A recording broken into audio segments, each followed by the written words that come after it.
It's about that time. It's about that time. We're a few days out from the first game of the season. I'm excited. Gamecocks game day. Here for all your Gamecocks needs. 555 Gamecocks. I know that seems a little bit long as a number, but that's what it is.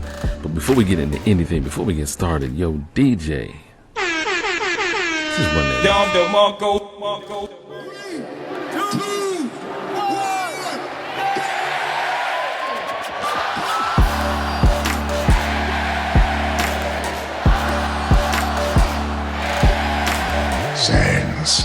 Welcome to Gamecocks Game Day. You know what it is. It's your boy Cypher Da MC, the Muhammad Ali of MCs. Gamecock Nation, stand up. It's time. It's here, people. Finally. It is the Gamecocks season. It's about to get down into it, and we're about to get right into their 2003 schedule breakdowns. My game prediction is mine. First up, you know, this Saturday we have the North Carolina Tar Heels, Bank of America Stadium, Charlotte, North Carolina, neutral site. The last time these two teams met, Sam Howell was the quarterback, and it was in the Mayo Bowl, and the Gamecocks came away with the dub. Drake May was waiting in the wings, and he's going to be heading up. And since Sam Howell has left, Drake May has been taking the Tar Heels by storm. You know, he's been definitely a prolific passer, definitely a good runner as well. So he's a mobile quarterback, so we're going to have that count for his legs as well. So I consider this a toss-up game. Anything you see in yellow is a toss-up game. I have it color-coded, so it's a toss-up game. It can go either way, but I am saying that the Gamecocks get their first win of the season at Bank of America Stadium. Next up, we have the Furman Paladins. I consider this a win. It's going to be kind of one of those matches where the Gamecocks and the Paladins, they're going to be punching each other in the mouth, try to get a feel for each other, kind of like boxers do. You know what I'm saying? But I think just talent-wise and just strength-wise, the Gamecocks are bigger, stronger, faster. They're going to pull away with the win, but let's not count Furman out. I think Furman is going to shock a lot of teams this year. Being, you know, an FCS school, you know, they won 10 games last year, so they're no slouches. So we're not going to take them lightly, but we're going to definitely see that they are. We're going to put the Gamecocks as a win there. Next up, we do have Georgia. Okay, we understand Georgia from top to bottom. Georgia is always going to have NFL talent. Even if they're unproven, they're going to come in as 4 and 5 stars, ready to start. And I have this as a loss only because of the gap in talent there. Don't get me wrong, I really truly feel like Gamecocks are more talented now than they were in previous seasons, even with the talent that they lost. But it's one of those things where Georgia still has more talent. And you know, even Carson Beck is going to be, you know, he's unproven. He doesn't have to do as much. He has to be another Stetson Bennett and just manage the game. After that, we have Mississippi State. I consider this another toss-up game. Here's why. Will Rogers is definitely a great quarterback. He's been setting records there at Mississippi State for a while. You know, the Bulldogs are a very good team. And they give a lot of teams a hard time. I consider this a win, however, because number one, it's at home, it's at Willie B. But also, I feel by this time, we would have solidified our running back room a little bit more, get our receivers open, get more looks for our tight ends. Our tight ends are going to be key in these games. Trey Knox, Joshua Simon are going to be key. Next up after that, at Tennessee, I also have this as a toss-up game, and I have it as a win. Why? Even when we faced Hendon Hooker last year, Joe Milton came in. He did a very good job. He led them down to eventually scoring near the end of the game. He's a talented guy. I'm not going to take anything away from him, but they lost a lot of weapons on Tennessee's offense. So outside of him, it's kind of like, who's going to step up? South Carolina has the edge in offensive weapons. Running back room, everyone can complain about and say this, that, and the third. After the first three receivers and stuff, who's, you know, the fourth, fifth, and sixth. But We have talent at those key positions. I predict that this is a win. So coming into the bye week, I have us at 4-1. 4-1, more than likely we'll be ranked, depending if we get any type of respect. We don't know. Let's just call it like it is. South Carolina really doesn't get that respect, and year after year after year, they prove Vegas wrong. They prove the pundits wrong. Shane Beamer was never supposed to be a head coach. He hasn't been an offensive coordinator. If you can resonate with your players, if you can connect with your players, they will go to war for you. And for the past 2 years, whether you like them or not, whether you agree or not, they've exceeded expectations. So 4-1, I have them going into the bye week, playing Florida at home. We have Florida at home. Florida gives us fits. Graham Mertz is the quarterback at Florida, transfer from Wisconsin. Again, one of those guys that is experienced. He's a veteran. A lot of these guys are leaving, cool, cold places to play in warm environments. I don't blame him for coming to Florida and things of that nature. So, but again, a lot of unproven talent around him as far as who's going to step up, receiver-wise, tight end-wise, to give him help. I mean, he's a great quarterback, no doubt. Definitely an NFL draft pick, maybe like a second or third day. I mean, depending on how this year goes.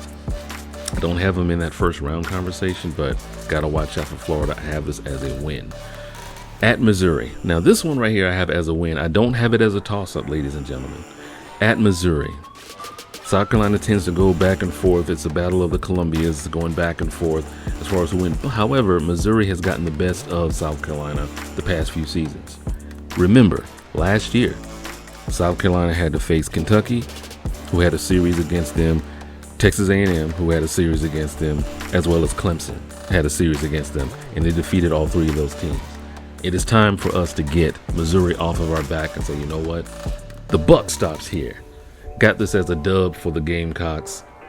So yes, I have us now currently 6-1. 6-1. Now you might be like, just understand, more is to come. The week following, Texas A&M. As I said, we ended the series that Texas A&M had against us. They were kicking our tails since they came into the SEC in 2015. So that's been 7 seasons of losing to Texas A&M. I count this as a win only because there's a lot of unproven talent there. Connor Weigman is the quarterback there. And he's not a bad quarterback, but I think when you don't solidify who your quarterback is going into the season, and it doesn't give them periods of growth. So he had a rough season last year. I think if he's going to be the starter, that's good. Now you need to solidify who your key position playmakers are. We'll see. Then we have the Battle of the Gamecocks. Jacksonville State. I count this as a win. Jacksonville State also was a good team last year. So I understand when pundits say, "Oh, South Carolina has a hard schedule." No team on this schedule is a slouch. Like, oh, that's a cupcake win. If you look at some of the other teams, not named South Carolina, they line up cupcakes to win. To set up to pad their schedule. You're playing Ball State and you're playing Alcorn State or some team that's not going to give you any type of push. Guess what? South Carolina, year in and year out, says, you know what, we're just going to take it on the chin. And the next game, Vanderbilt. We have Vanderbilt at home. This is the second game of a 4-game stretch at home. They have 4 straight home games. So I have this also as a win. Vanderbilt is one of those teams that is I don't know. They're odd. They're odd. They kind of get talent but then the talent either transfers or they don't know how to coach up the talent to have prolonged success. So South Carolina is going to extend the streak against Vanderbilt. There's not going to be a Zeb Nolan, Jason Brown affair to try to win the game in the last few seconds like it was a few seasons ago. No, this is going to be South Carolina dominating Vanderbilt once again. All right. Now, Kentucky at home.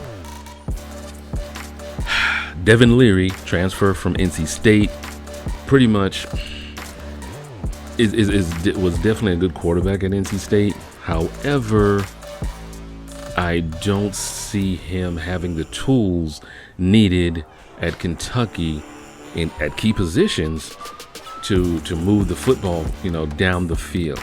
It's going to be a lot of, dump offs to the, to the running back or bubble screens and things of that nature.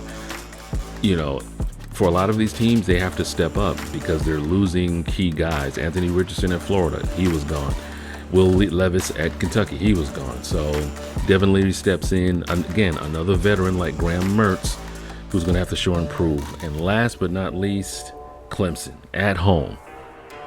My forecast for Clemson is only this. Clemson will not be number 9 by the end of the season. Oh, I doubt it. They will be out of the top 10.